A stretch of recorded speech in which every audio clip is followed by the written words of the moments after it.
Cynics may call it essentially a Volkswagen Golf in a sharper suit, but stop and think about just what a good thing that is.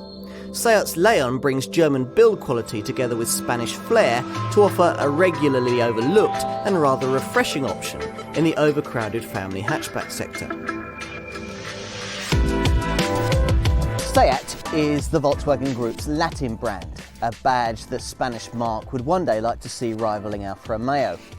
Hence the World Touring Car Championship trophies, the passionate, emotive marketing and the swooping sporty styling of models like the Leon family hatchback that we're looking at here. Now this is the second generation version of this car, but in its original form, launched here in 2005, the Spaniards tried a little too hard on the sporty front, and the ride of a number of variants was rather over firm. The interior too could feel a little low rent, especially compared to the Volkswagen Golf that it was based on. Both these issues claim to have been solved in this revised, improved version, which also in its fastest diesel form features the kind of a high-tech common rail diesel power plant that you find in pricey Audis. So is this finally a family hatchback you could get really passionate about? Let's find out. Now, as you might expect, given this car's heritage, it's pretty much like a Golf to drive, except with a slightly sportier suspension setup that on original versions of this model could tend to err on the side of harshness, particularly when it came to the sporting derivatives. With this revised version, however, there's a much better ride and handling compromise. This FR variant, for example, featuring softer yet still nicely taut springs and a more compliant anti-roll bar. Now the result, combined with the Golf's already impressive multi-link rear axle, is a car that flows with the road surface rather than skittering over it. It's a much nicer drive. Now, in an attempt to differentiate this Leon from its visually quite similar Altea MPV stablemate, Seat have created a driving position that sees you sit quite low down in the car, which adds to the whole driving experience, whole sporty feel of it, in a way that's also aided by the slickness of the 5 and 6 speed manual gearboxes, with the ever excellent super smooth DSG semi-automatic transmission still available as an option. That's the transmission I'm using here. Now, even the electric power steering offers good feedback, and it's got a clever driver steering recommendation system that during harsh cornering on slippery surfaces can stop the tail of the car sliding out and sending you into a spin. As with any Volkswagen Golf, the engine range here is pretty much all about knowing which units to avoid. If you can feel the passion and sportiness that this car is supposed to be all about at the wheel of a 85 PS 1.4 litre petrol variant or a 90 PS 1.9 litre TDI diesel, then you're doing better than me. The mid-range 102 PS 1.6 litre petrol and 105 PS 1.9 litre diesel models are more acceptable, but it's really better if you can to shake the piggy bank a bit further and go for the 125 PS 1.4 litre TSI petrol turbo or the 140 PS 2 litre TDI. For anything new though under the bonnet, you really got to stretch to the top of the line models. The fastest diesel, the 170 PS 2 litre TDI, gets the latest common rail technology, while the top of the line petrol version, the Cupra R, gets the 265 PS unit borrowed from the super quick Golf R. This remains a very good looking car. British designer Steve Lewis has created a profile of sporting simplicity that's all about shapes and curves, the swooping flank line, the almond-shaped headlights. There are some lovely touches too, like the way that the rear door handles are concealed in scoops in the polycarbonate rear quarter lights. Tweaks to this revised model are tiny, really limited to reshaped light clusters, revised bumpers and a restyled front grille with a smaller Seat badge in its centre. Inside, perceived quality has been ratcheted up a good few notches.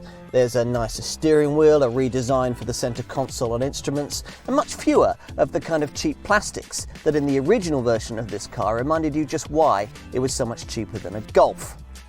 The steering wheel And the driver's seat are multi-adjustable, which is just as well because the swooping nose falls so rapidly out of your view that shorter drivers might want to specify parking sensors.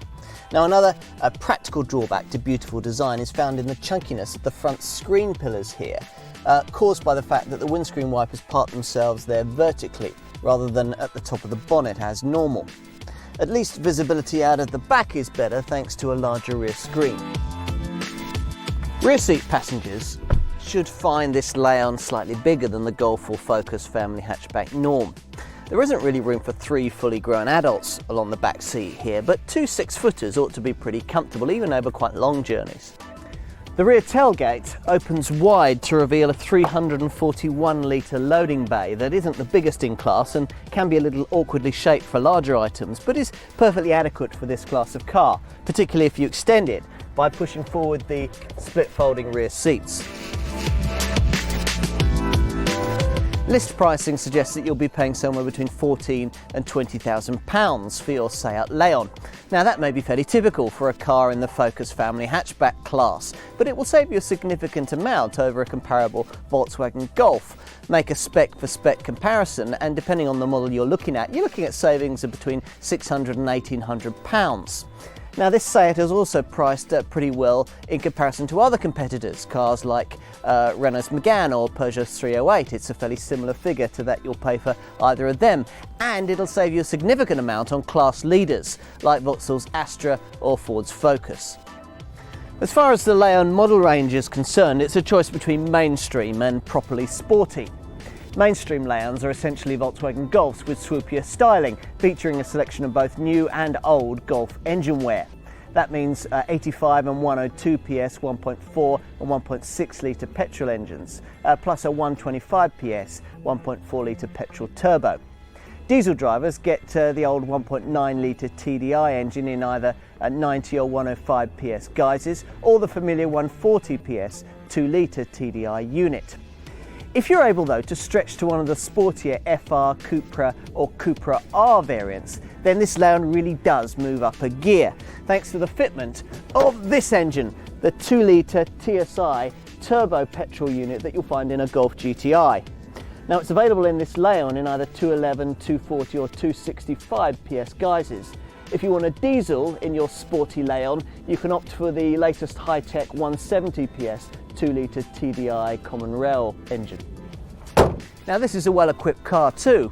Even in its most basic form, Leon buyers get air conditioning, electric front windows, an MP3 compatible 6-speaker stereo and remote central locking. Safety-wise, there's ABS with brake assist and ESP stability control to help you on slippery surfaces or if you enter a corner too fast. If all of that fails to keep you out of the hedge, then there are twin front, side and curtain airbags, plus Isofix child safety seat mountings on the rear seats. As you'd expect, there are no nasty surprises here. Insurance groups range between 4 and 8 for mainstream models and between 14 and 18 for the more sporting FR and Cupra variants. You can expect residuals that range between 39 and 41% after 3 years or 36,000 miles. Nowhere near as good as a Volkswagen Golf, of course, but then you're not paying those kind of prices. There's a 3-year 60,000 mile warranty, a 12-year anti-rust cover and a 3-year paintwork warranty. And running costs? Well, even the 170 PS 2 litre TDI diesel manages 53.3 miles to the gallon on the combined cycle and puts out just 139 grams per kilometre of CO2. That's not bad for a car that can get to 60 from rest in just over 8 seconds on the way to a top speed of 133 miles an hour. The more conventional 125 PS 1.4 litre TSI petrol turbo model manages 45.6 miles to the gallon on the combined cycle and puts out 148 grams per kilometre of CO2. Figures that are pretty much the same as the feebly powered entry-level 85 PS 1.4 litre petrol unit. Such is progress. If you really want to target running costs though, try the Leon Ecomotive model. It has a 1.6 litre TDI diesel engine that manages 65 miles to the gallon on the combined cycle and puts out just 99 grams per kilometre of CO2. Now Seat didn't need to do much to keep this Leon class competitive. There is, after all, still a lot to like about it. It's great looking, reasonably spacious and very good value.